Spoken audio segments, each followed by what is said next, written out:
Salut à tous et bienvenue pour cette nouvelle critique. Aujourd'hui on va parler de Dunkerque réalisé par Christopher Nolan. Donc nous sommes en pleine seconde guerre mondiale, donc on mélange de plusieurs temps. Venant Nolan, c'est pas étonnant parce qu'il y a énormément avec le temps. Donc entre la plage, je crois que c'est une semaine, les airs 24 heures et 3 jours sur la mer. J'ai un doute sur la plage et la mer, corrigez-moi dans les commentaires si je me trompe. Je peux pas en dire plus parce que c'est un film qu'il faut découvrir. Donc c'est un film que personnellement que j'aime beaucoup, il a été dans mon top 10 en 2017, certains vont me dire oui mais t'es trop fan de Nolan, donc c'est pour ça que t'aimes tous ses films. Mais je suis désolé les gars, c'est un grand film. Après, je l'ai revu en salle il y a quelques semaines, je crois que c'était quelques jours après l'ouverture du cinéma parce qu'ils ont remis des Nolan au cinéma. Et je comprends mieux pourquoi beaucoup n'aiment pas ce film. Parce que c'est surtout de la technique, le scénario vide. Bon ça, je l'avais déjà dit, parce que même si j'aimais le film, j'ai toujours reconnu qu'il y avait un manque d'écriture des personnages, il y avait un manque de charisme de certains acteurs, et aussi un scénario assez plat. Mais en fait ce n'est pas le but de ce film, parce que on dit qu'il n'y a pas de scénario, mais en fait tu suis des personnages, certes on s'attache pas, mais c'est pas le plus important du film. C'est que je peux comprendre que certains n'ont pas aimé le film à cause de ça, ça peut passer un problème. Personnellement, ça m'a pas passé problème, parce que j'ai tellement été ébloui par toute la mise en scène qui est pour moi juste incroyable. Il y en a, ils vont dire, oui, 1917 c'est mieux. Mais la différence entre 1917 et Dunkerque, c'est que Dunkerque n'a jamais été vendu pour sa technique, était vendu pour son mélange de temps. Mais Nolan, vu qu'il joue beaucoup avec le temps, c'était le cas avec Interstellar, c'était le cas avec Inception, on le sent un petit peu ici dans la trilogie Dark Knight. Donc, ça n'a rien de révolutionnaire dans le fait que Nolan joue avec le temps. Donc, en fait, il a été vendu comme un film, tout simplement. Et quand je vois 1917, qui est un bon film une fois de plus, mais beaucoup, enfin, faut que je le revoie parce que je suis resté sur mes réserves. Et quand on me dit oui, 1917 c'était incroyable, niveau en scène c'était génial, le plan séquence. Ok, mais quand tu vends un film et que ta pub est mensongère comme sur leur plan séquence, excusez-moi, il n'y a pas un plan séquence. Bon, personnellement, je savais avant même de le voir qu'il n'y aurait pas un seul plan séquence. Tu les vois les découpes, il y en a au moins une vingtaine de plans séquences. Il y en a qui sont très bien découpés et qui est très bien fait, je dis pas. Mais pour moi, quand je vois, il y en a qui crient chef-d'œuvre et que on fait des reproches à Dunkerque alors qu'on peut faire des reproches à 1917, pour moi ça me pose problème parce que pour moi ils ont un peu les mêmes défauts parce que les scénarios sont tous les deux pour moi assez plats, même si 1917 je reconnais qu'il y a un meilleur travail d'écriture, on s'attache un peu plus au personnage principal, ça je suis entièrement d'accord là-dessus, mais ça reste le plus gros point fort de ces films, c'est la technique, que ce soit Dunkerque ou 1917.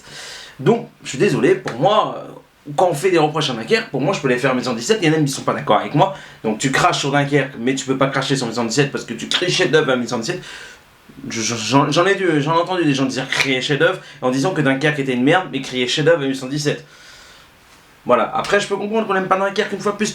Vous avez le droit de préférer 1917 à Dunkerque, c'est pas le but. Mais voilà, quand on reproche, soi-disant Dunkerque, c'est juste de la technique, alors que 1917, c'est 98% la même chose. Pour revenir sur Dunkerque, parce que je voulais juste faire un petit aparté, c'est que pour moi, en termes de mise en scène, c'est quand même complètement dingue ce que Nolan arrive à faire. J'ai regardé le making-of, et même avant de regarder le making-of, je savais qu'il a pris des vrais bateaux, qu'il a fait construire de faux avions, ou même des fois il a pris des vrais avions pour faire de la mise en scène. Et quand je vois certains qui disent ouais sa mise en scène elle est pourrie, ouais ses effets spéciaux sont dégueulasses, attendez les gars, il n'y a pas d'effets spéciaux, c'est des vrais bateaux, vrais avions. Quand je vois Nolan en regardant le making of, il s'est compliqué la tâche à installer des grosses caméras parce que le mec, 80% du film est filmé en IMAX et les 20% qui restent est filmé en 70 mm.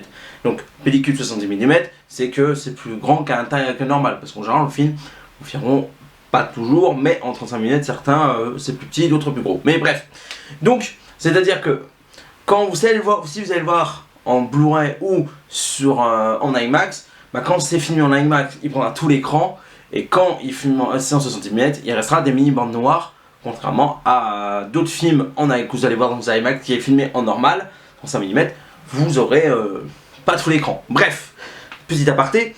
Donc, comment il s'est compliqué la tâche à faire de la mise en scène. Le mec, Nolan, il a pas peur d'aller dans l'eau, prendre sa caméra IMAX, c'est pour filmer les scènes. Bon, certes, il n'y avait pas son joli costume habituel, hein, là il avait une tenue de plongée, ce qui est logique. Alors que certains réalisateurs, chose que je peux comprendre bien entendu, seraient juste restés sur un bateau à côté pour observer. Mais voilà, c'est que Nolan n'a pas peur de se mouiller. Hein, bon, après, même si c'est surtout son chef-op qui s'en occupe, il reste très présent. Et j'ai lu, j'ai vu des making-of et j'ai même lu des petites infos là-dessus que Nolan a été rencontré, les soldats anglais qui étaient encore en vie, pour justement se renseigner comment ça s'est passé ce passage-là, quoi. Et je trouve ça que j'adore avec Nolan, c'est que quand le film, il a envie de faire un film, c'est qu'il va essayer de s'interroger un minimum, qu'on aime ou qu'on n'aime pas, voilà. Certains font le reproche, oui, mais ça se passe à Dunkerque, on voit pas le soldat français. Bon, je peux comprendre cette frustration. Mais à la limite, si ça aurait été un réalisateur français qui aurait mis les Français en avant, et les Anglais, on n'aurait pas mis en avant des Anglais, bah ça aurait été la même chose en fait, au final. Donc oui, les Français ont beaucoup aidé les Anglais. Je comprends que, oui, on ne met pas assez en valeur les Français. Je comprends tout à fait. Et je pense sincèrement, si ça aurait été un réalisateur français, il aurait plus voulu mettre les Français en avant, il n'y aurait pas eu beaucoup d'Anglais, on n'aurait pas fait autant ce scandale. Donc voilà, donc c'est ça qui me fait un petit peu rire, c'est qu'on fait un reproche, bon, mais c'est un reproche que je peux comprendre, mais qui n'est pas forcément un défaut en soi. Donc voilà, après je sens déjà que les anti-Nolan vont dire « Oh, tu fais que défendre le film, oh là là, mais t'es pas objectif, oh, t'aimes trop Nolan ?» Fake, non. Oui, j'aime Nolan, mais je vous ai même dit qu'il y avait des défauts pour moi sur ce film, que j'avais déjà vu à l'époque et que je refais que reconfirmer à l'heure actuelle. Donc voilà, pour moi, c'est un grand film, mais pour moi, son plus gros défaut, et ça je le dis totalement, avec sincérité, et j'en ai même parlé avec des camarades, Jules Melon, avec Léo, coucou Léo, anti-Nolan, non je plaisante, c'est que pour moi, c'est un peu le gros problème de Nolan, surtout avec Dunkerque, c'est le cas aussi pour moi avec Gravity ou d'autres films, c'est que c'est des films que si tu les vois pas au cinéma, tu vas passer derrière beaucoup de choses. Il va me manquer beaucoup de choses. Et je connais beaucoup de gens qui n'ont pas eu la chance de le voir en salle. Bah à cause de ça, ils sont passés à côté. Et à la limite, je peux comprendre. J'ai un pote qui l'a vu en salle. Et j'ai un pote qui l'a vu en salle, coucou Yannick. Il m'a dit, même si je l'aurais vu en IMAX, j'aurais pas forcément plus aimé. Mais c'est possible aussi. Hein. Moi, personnellement, j'ai un ami avec qui je ferai ma critique de Tenet dans quelques jours.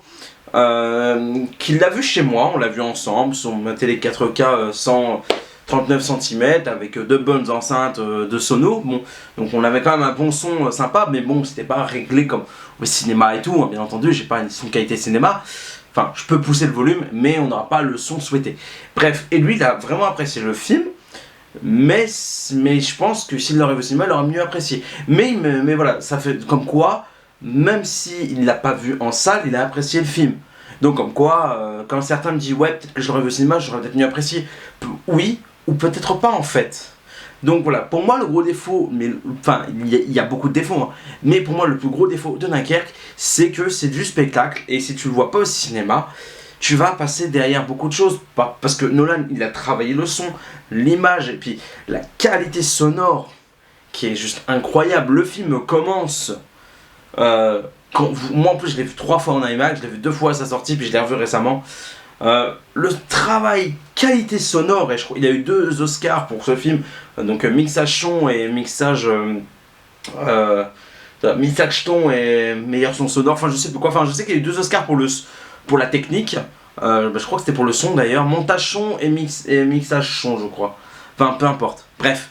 Donc la qualité est grandiose. Le film, là où à peine il commence, t'entends des coups de fusil, mais ça fait vibrer le siège, quoi. Donc il y a une qualité de fou dans ce film. Donc après, oui, c'est très technique. C'est pour moi son gros défaut, comme sa grande qualité de ce film Dunkerque de Nolan. Moi perso je l'aime beaucoup, c'est pas son meilleur, mais quand je vois l'ami Booster qui dit que c'est le pire Nolan, c'est son choix, c'est son droit, même si je suis pas d'accord. D'ailleurs allez voir la critique sur la chaîne de Jules Melon avec l'ami Boomster, qui est très intéressante, même si je suis pas entièrement d'accord avec ce qu'ils disent. Il y a de très bonnes choses et franchement je m'attendais à pire. Contrairement, je sais que Léo qui prépare une vidéo de Nolan que je regarderai avec attention, où j'ai très peur, sincèrement.